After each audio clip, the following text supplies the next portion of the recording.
In the valley, the happy valley, the Lions lose tonight. Hey, hey. In the valley, the happy valley, the Lions lose tonight. Hey, hey.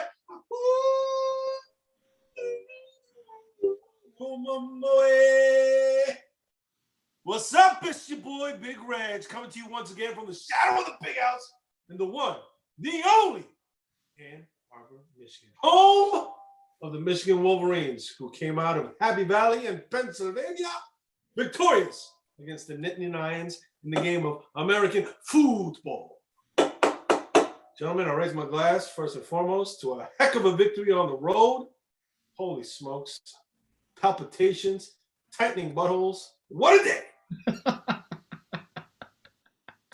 Joining us for this recap first, producer Ajay Abizzle. Yo. Did you shave? Did you shave for the show? Hey, baby, I'm keeping it clean. Oh, it's a new attitude. I'm a with a new attitude. Michigan 2-0. Second basketball win. Thank you. There you go. Prairie View A&M from Texas went down in the Coaches Against Racism Classic. Raise a glass to Coach Howard and the crew.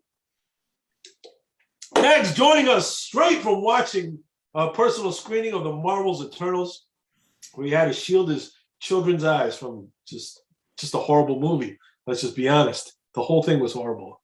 The one, the only, JC from Sunnyside.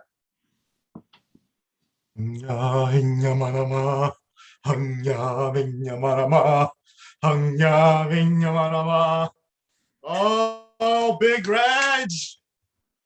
Let's just give a quick shout out to Ward Manuel for having faith in Jim Harbaugh and the crew. Let's not forget about him. Oh, can't wait to get into it. Can't wait.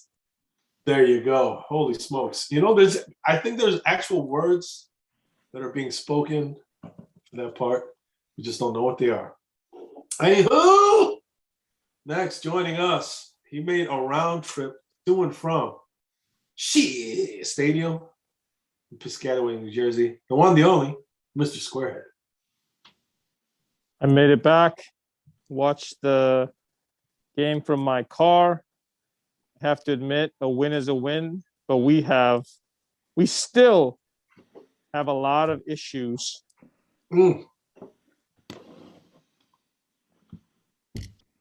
That's it?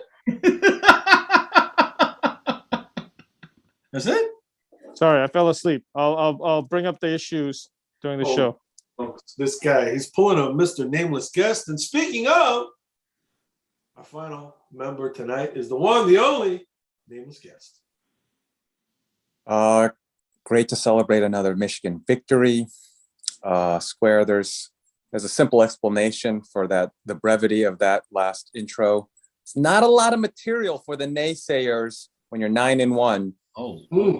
All right. There's a lot of good things, a lot of things to be happy about. Let's go. Wow. And on that note, we'll get rolling. Holy smokes. Folks, I'm just going to say this. It was a much tighter game than I predicted. I think I said something like 48-17 or something. Clearly, I overestimated our scoring total by just a little bit. My turning point of the game came actually early in the game. Remember, it was 4th and 2. And then Hassan Haskins looked like he was going to get stopped short of the first down. And then he did the little spin move. Remember the spin move? And then he did the little beep, boop, beep, boop, the little peekaboo with the ball. And that peekaboo was just enough. Oh, just enough to get that first down, keep things rolling on our way to our first score. So I raise my glass to Hassan Haskins because he's really literally been carrying the load for this Michigan offense the past couple of weeks. I can't emphasize enough how much I appreciate Hassan Haskins for literally grueling it out that whole game. I mean, there was nothing that spelled him except for a brief moment of Donovan Edwards' inability to actually get past the line of scrimmage. And then even Eric All at one point, all of him running the ball as well, because we just don't have apparently any other back running backs, which I'm actually really scared about too, because I don't think we're gonna get Blake Corum actually until OSU game. Like, where are these backup running backs? I think we need to keep running someone. Dunlap, I don't who's left back there. I don't know. Sounds like that's issue number one, nameless guest. All right. Oh well. So I'm just going to pull out in a rare display of preparation from Nameless. Wow. Scrolling my feeds, John U. Bacon, esteemed Michigan author who we love to read, excellent books.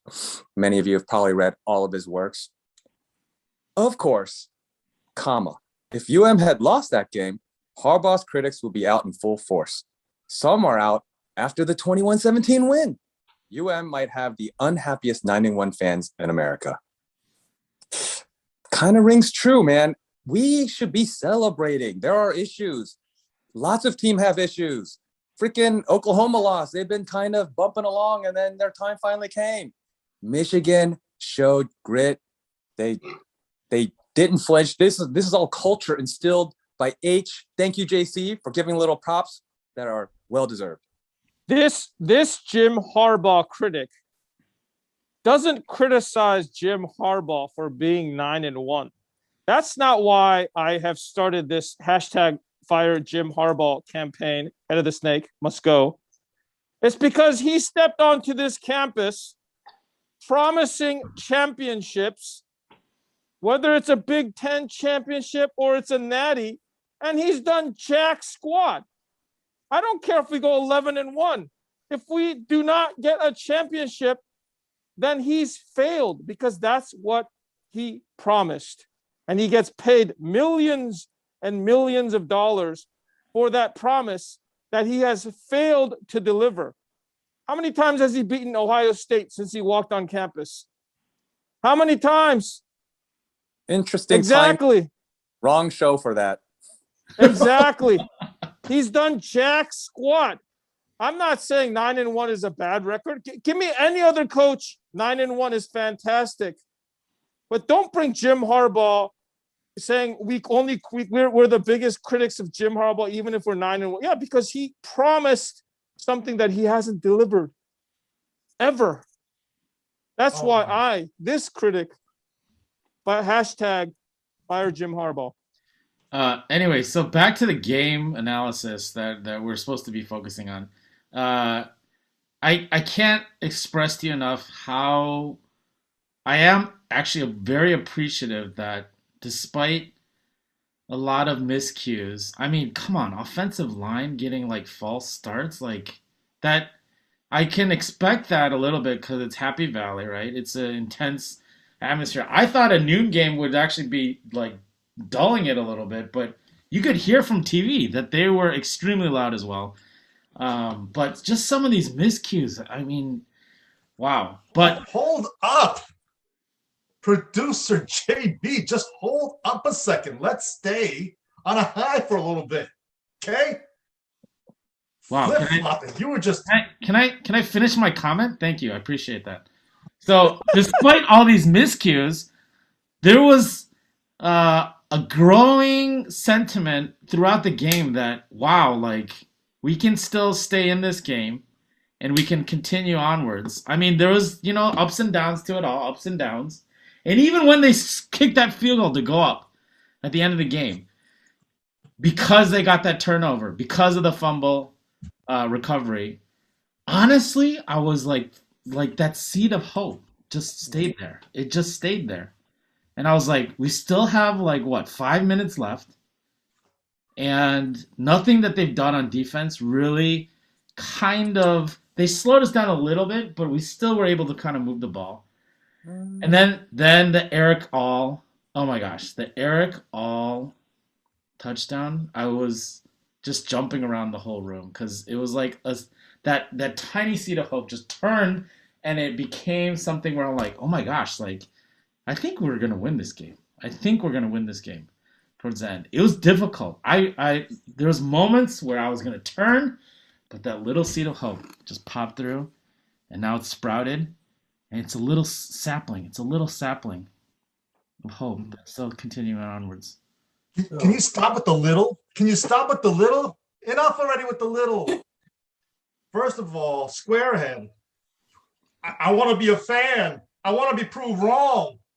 Come on, man. You were proved wrong. Prove me wrong. Happy. Prove me wrong with the championship.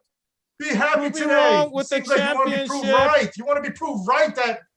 Oh, come Prove on, me man. wrong. Prove me wrong with the championship. How do you call a timeout on a punt because you suspect a fake punt and then you let him do a fake punt anyway? Oh God! How does that happen? Players have to execute. Hey, Let me get my hold piece up. in here. Let's call a timeout. I think they're gonna do a fake punt. Hey, get out there. Oh shoot, we gave up the fake punt anyway. Wow, that's great coaching there. Oh my! I'm not even. Listen, I don't want to detract from the game, right? I want to double down on Hassan Haskins. Man, he's just carrying the team. 30+ carries, almost 160 yards against a top defense. Even on the 30th carry, there was no sign of slowing down, falling forward, curling around, pulling the ball over his head for an extra yard or two. That just epitomizes team. Oh, Hassan Haskins, I love him. I thought Jim Harbaugh should have grabbed Hassan Haskins and Eric All for Molly McGrath, but I think he knew better because Hassan Haskins, the last interview didn't go well. Oh, God. So he just grabbed Eric All. Come on. Great Come on, man. That was like week Harbaugh. 2. Great comment by Harbaugh. So I drink to Hassan Haskins. And let's not forget our defense, our D-line. Salt and pepper's here. Salt and pepper's here. And we're in effect. Want you to push it back. Who in my days and working night, working up a sweat. Come on, girl. Oh, salt and pepper. Salt and pepper. We should ban Salt and Pepper, the song. I'm not talking. We should ban the use of Push It real good, given what happened last season. We should never, ever use that song here on the show ever again. We've had a bad experience with that song. Good point. We got carried away, but it's irresistible. It is irresistible. Ebony and Ivory, then. Ebony and Ivory. Oh, yes. Good call. Cue up the music next time. Can I throw away a quickie? Ivory. Go ahead. DJ Turner. He played a heck of a ball game. I mean, he got help, but he covered his heart out. I mean, we are watching a cover guy sprout before our very eyes. I mean, I'm going to give him some credit and a big thank you. I think he played his part. Big role today. Oh, and the Frosh. Just another little quickie. What's his name? More. Heady play, calling that timeout, making the stop. Like what 4 more yards to go on that third down, just far enough to not tempt him to go for it on fourth down. I mean, that was a huge play right there too, I thought. And the thump on Dotson to get him out of that play, right? Yeah. My Squid Game performer of the year definitely goes to DJ Turner because he came out of nowhere and he's impressing everybody. So DJ Turner, my Squid Game performer of the year so far. I don't get that reference, but Squid Game, get it? He came out of nowhere. Now it's a worldwide phenomenon. I didn't want to toot my own horn, but obviously Roman Wilson coming back, finally showing up. And let's be honest. On our text thread there, Cade threw the perfect pass to get not only that touchdown, but the second touchdown too, where there was a additional ref in the way that he still had to throw past. But Roman Wilson coming back, being that solid pass catcher, I can't stress to you enough. One, I was really Andrew Anthony had that awesome, amazing catch that was behind him and still caught it in traffic. I don't know what happened. He's gone. He left the game or something. I don't know. Didn't show up the rest of the game. But Roman Wilson, my guy, finally coming back, a little bit more healthy, still wearing the cast on his wrist, but catching those balls regardless. there isn't enough to express how much we needed those touchdowns and how much that Yeah. Cade needed him to catch those touchdowns. Because I mean, I'm gonna give Cade a little bit more credit. He played the whole game. It was a little shaky in the beginning, but he kind of kept through. Roman catching those 2 touchdowns, I was just overjoyed. And let's give the play calling a little credit there on Rowan Wilson, right? I think they made some adjustments to the red zone. Instead of just pounding the rock when they're in the red zone inside the 5, they did a play action. Rowan Wilson, even when they were at the 1-yard line or the 2-yard line, they did a play action. And then K threw a nice pass to Rowan Wilson. Well, yeah, we're celebrating this and so happy about it because in many ways we do understand Square's point because this is what they've been doing. They've been doing run, pass, predictable, getting thwarted at every turn, having the worst TD ratio. I mean, but they didn't do that. They got they strung out They didn't even give Moody a chance to be money today. Freaking good day, man. Just it's tough to win. I mean, clearly Jim Harbaugh's a genius. He was doing that run pass for 9 games, and then he switched it all up in this game. Oh god. Genius, man, genius. Absolute genius. For a fan. Permission to be happy and celebrate. Oh yeah, absolutely. Hey. Nobody's happier. Happiness for a Michigan win. Hey, nobody's happier. Look at this face. Nobody's happier than I am today for the win. He did predict the win, so it's true. He is a fan. And there was another guy, I don't know who, but every time Hassan Haskins ran around the edge, there was always an offensive lineman ahead of him that sprung a block that allowed him to get an extra 5, 6, 7 yards. I don't know who that guy is, but it happened 2 or 3 times. So gotta drink to that. Just the offensive linemen just pulling, doing their job, crunching some blocks. Oh, just beautiful rushing by Hassan. I just loved Hassan today. Loved him. Come on. Let's be honest.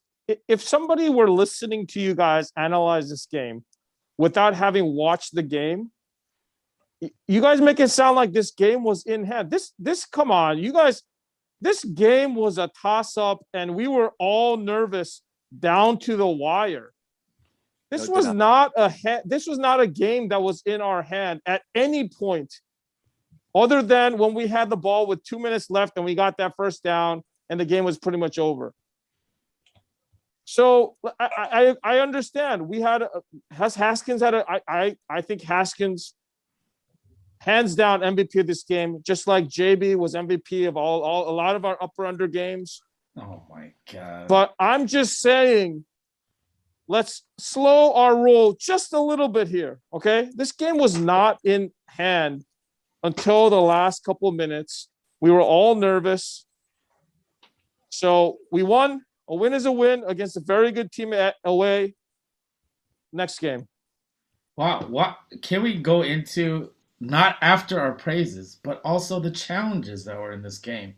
So I'm going to bring it back up. And I predicted this before the game, that our linebackers continue to be one of the sore spots of this defense that need to be. At this point, I'm not sure. I'm not sure what to do. Gaping hole in the middle. They picked on Josh Ross. I told you beforehand. I told you this whole season. Josh Ross has a limited arsenal of what he can do well. He could try to stop the run. Sometimes he picks the wrong hole. He can try to tackle. Most times it's okay. But in pass coverage, in being able to play the zone, he is getting picked on continuously. There's no doubt in my mind that every team is watching how to pick apart the middle of our zone package. And I'm nervous, not about Maryland, but I'm nervous towards that last part of the game, the last part of the season, that they have some people out there who could pick apart zones and pick apart linebackers who cannot do a change of pace, be able to do a drop zone coverage. It's gaping, it's glaring, it was obvious during this game. And that's how Penn State started to come back. because they knew what to do and knew how to start to pick it apart. I don't even know what to do with that. I don't even know what to do with that. But it was apparent. I mean, it's a glaring weakness. I mean, we know it. We've got studs and we rely on them. It's a team game, as Ojabo said. I mean, this brotherhood sticks together. There's no pointing fingers. Everyone lifts each other up. That's a weakness. We've known it. And I don't think too many of us were pretending that we were going to just stomp our way into Happy Valley where we don't have a great track record. It's freaking hard to win on the road, whether in the Big Ten or other conferences. I mean, just hanging in there, hanging in tough, not folding like a freaking paper napkin. Oh my gosh, just get out of there with a win. Not folding, right? And not folding. Even after they went up on that next drive, the first play of that drive is a 17-yard carry by Hassan Haskins. Set the tone and said, hey, we're okay. We're okay. Right. And then a couple plays later, we hit that 47-yard, touchdown to Eric All. But I think this is a different team. It's a different team, but resilient. There's spine of steel. There's a moxie about this team. 9-1. 9-1. 9-1. I think you could just head and call it. I raise my glass to Eric All. Last season, he couldn't catch anything. This season, he's making all the plays. Blocking, very good. Pass catching, very good. And now, his first touchdown that got us a win in Happy Valley. So I raise my glass to Eric All. Great game today. I can't believe that's his first touchdown, though. That's amazing. That is amazing. And he played on a bum ankle, right? So showing a little grit and toughness, right? Still recovering from a high ankle sprain. Still gutted out a 47-yard touchdown run. Back to that defensive line, though. I mean, it was just glorious seeing that much amount of pressure that's happening at the same time. I can't understand why there are just blatant holding that is not being called. I mean, I was screaming at the TV every single time that it happened. And when it happened that blatant obvious time and they didn't call it, I just went ballistic. It's a disgrace. Those refs should be excommunicated from the NCAA because they are horrible. I mean, Molly McGrath should learn some of those holding techniques on Jim Harbaugh. You saw her chasing after Harbaugh. Pissed. Did you see her face as the camera panned away? She was peeved. He was like, talk to Eric All. Talk to this guy. Talk to this guy.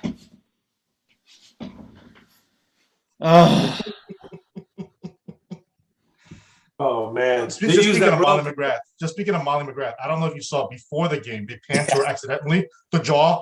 What? I don't understand. I don't know what you're talking about. I'll just say this. They used that rub play to get Eric All open on that last touchdown. And then Jim Harbaugh used Eric All in reverse as a rub play to get away from Molly McGrath. That's true. So I raised my glass to the rub play. Don't rub it too hard. Whoa, take it easy. The rubs. Come on. Oh, come on. What are you, Scott? You're terrible.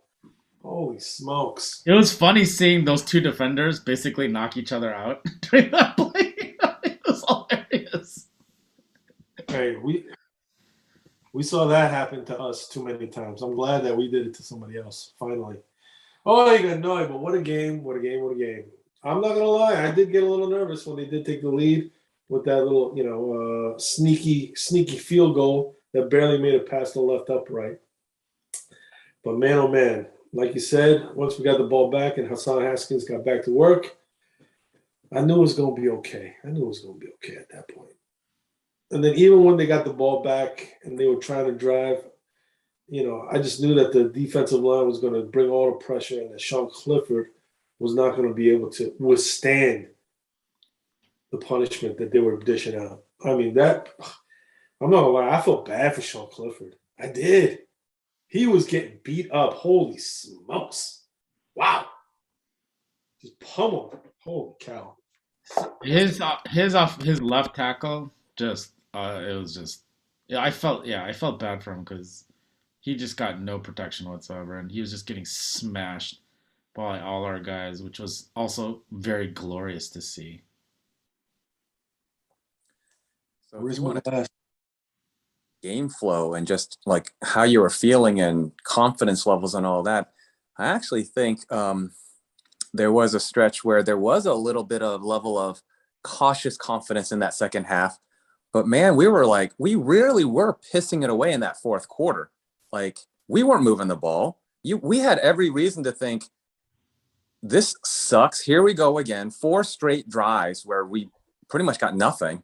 It was, and one of them was horrible special teams that set up the offense in a bad spot right on the goal, what 1 yard line. I mean, they couldn't do anything, but it's not like the Michigan O was going to do much better on any other part of the field until the Eric All drive, which actually just kind of came out of nowhere. So it kind of resembled the Nebraska game. It was like a gift, like one we were destined to lose, probably put the percentages way in Penn State favor. I mean, just being honest and realistic, that was an L coming down the train. And Eric All, 47-yard. How are you going to predict that? Seriously, with 4 straight drives, roll back the entire game and the fourth quarter. That's exactly how it went. We did nothing, literally nothing. So amazing. It's a miracle. I'm still kind of stunned. I don't know how to explain that.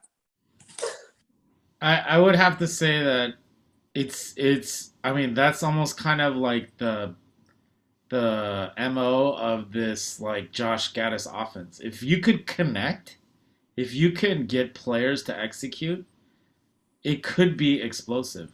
Yep.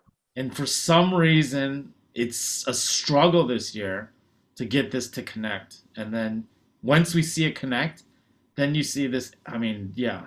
Can you predict Eric All 48-yard touchdown? No, there's no way.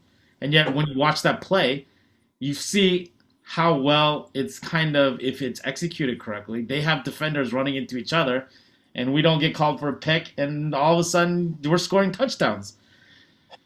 Ah, it is. I think you have to tip your hat today to Josh Gaddis.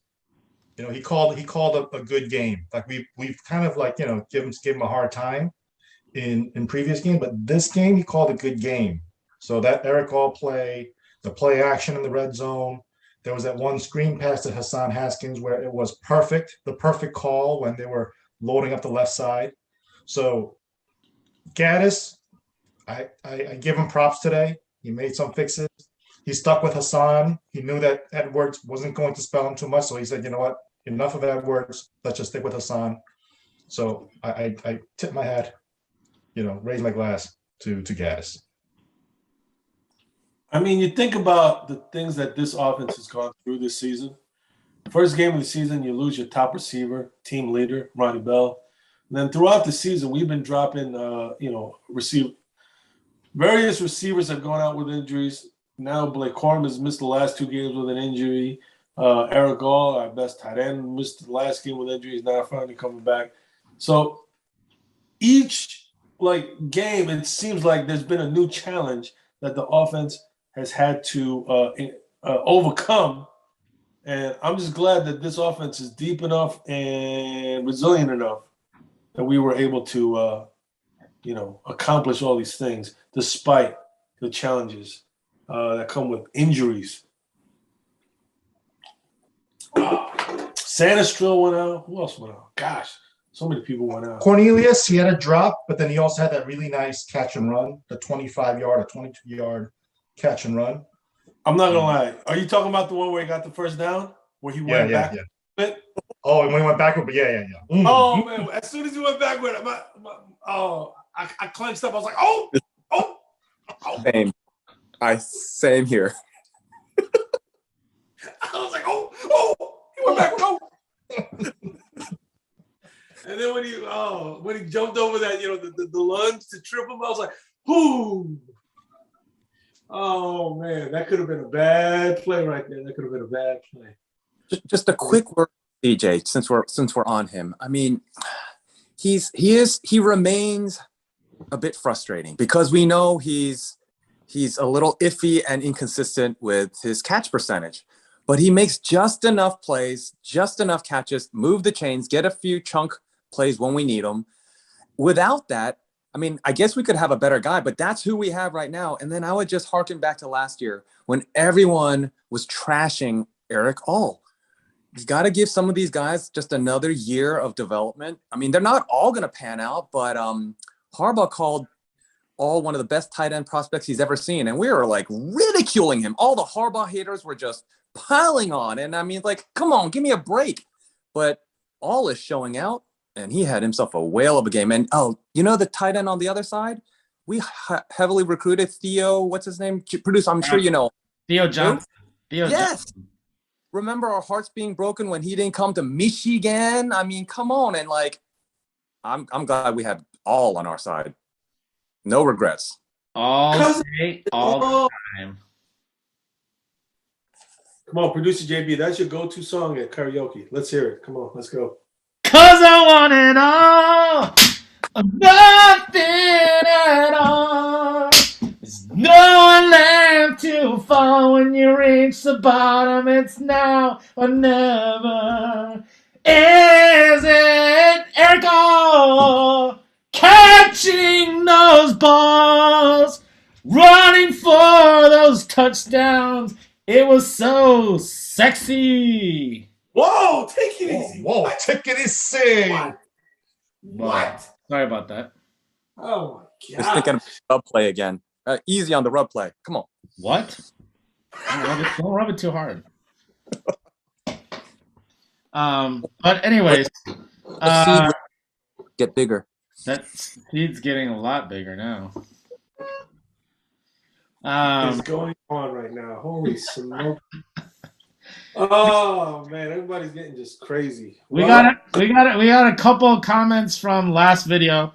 Thanks to those who continue to persist through this part of the season and comment on our videos. We do appreciate them. We give you shout outs. This one's from The Rock. Penn State has a good defense and unpredictable offense. Watch game against OSU. Tough game with injuries across the board. QB, RB, wide receivers, and O-line. Go Blue. His prediction was 34-27. Not quite the scoring fest that you had. Our brother from Wisconsin, Kenny, he predicted a score of 23-20 Michigan. So a little bit closer to those things. We want to hear from you guys. What did you think about this Penn State game versus Michigan? Do you feel like you're more towards, I don't know, JC from Sunnyside and Nameless Guest perspective? Or are you a bandwagon fan of Squarehead and his Fire Harbaugh campaign? 9-1, what do you think? What did you think about this game? Give us your comments. Put them down in the link below. Let's just say 9-1, right? We circled Washington, Wisconsin, at Penn State, MSU to a lesser degree at the start of the season. We know that they were going to be this good. Listen, we're 3-1 in those games, right? 3-1, 3-1. Have a chance to go for 10 wins against Maryland. And then set up the showdown against OSU. It's been a season. It's been a season. No one predicted this. No one. I gotta say, producer JB, I gotta call you out a little bit too. I know you say seeds of hope, but the 6-win season that you talked about, it's 6-6. Come on, man. 9-1. Let's stop with this little seeds of hope anymore. It's not little anymore. It's not little anymore. It's grown. It's grown. After that song, it's grown. How many inches has it grown? Oh gosh. But he wants it all. He wants it all. He wants all night long, all night, all night, all night long, all night, all night. What? How does that song even fit anything? I don't know. I was thinking about all. He's all thinking I about think about is all. He's just thinking about all. Literally all night and all. anything all.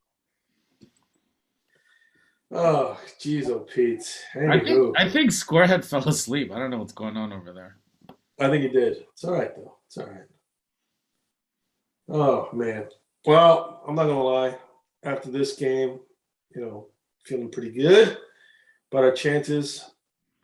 Next week we go down to the DMV, play a Maryland squad that lost. I'll just say this: they've had their struggles, and hopefully we'll be able to continue this win streak, so that this last game against OSU is for all the marbles. Anywho, I'll just raise my glass and say this: I want to be a mighty king, so enemies beware. Keep it going, man. I just can't wait to be king. Go blue! Go Blue! Blue.